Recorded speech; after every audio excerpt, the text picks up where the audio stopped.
ہرا آپ کچھ کہنا چاہ رہی تھی بریک سے پہلے؟ بالکل، میں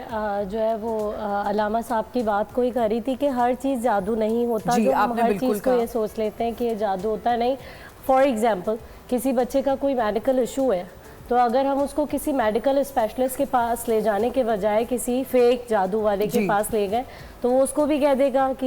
یہ تو جادو ہے، اس نے کہنا ہی نہیں ہے کہ کوئی میڈیکل ایشو ہے۔ تو ہر چیز کو ہاں جادو ہوتا ہے، اس کا اثر بھی ہوتا ہے، لیکن اس وقت کے سرکمسٹانسز، اس وقت کی سچویشن، حالات و واقعات ہی الگ ہوتے ہیں جس بندے پر جادو ہوتا ہے۔ ہم نے یہ دیکھنا ہے، جس طرح سے ابھی میری بہن نے بھی تذکرہ کیا،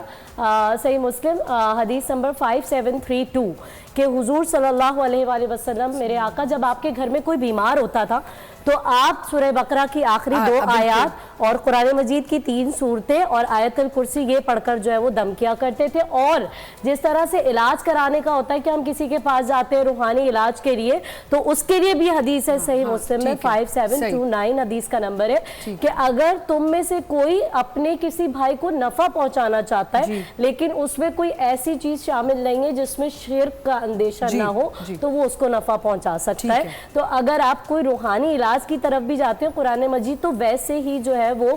شفا ہے، قرآن مجید مکمل۔ اسی میں ایک چیز ایڈ کرنا چاہوں گی کہ کبھی کبھی ایسا ہوتا ہے کہ جیسے آپ ایک بہت زیادہ روحانی ہیں اور میں جیسے آپ کی رشتہ دار ہوں اور میں آپ کے پاس آئی ہوں اور مجھے تکلیف ہے، تو کیا یہ اجازت ہے کہ آپ مجھے کوئی چیز پڑھ کے پانی میں دے سکتی ہیں اور میں وہ پی لوں؟ ایگزیکٹلی، اللہ تعالیٰ کے کلام تو،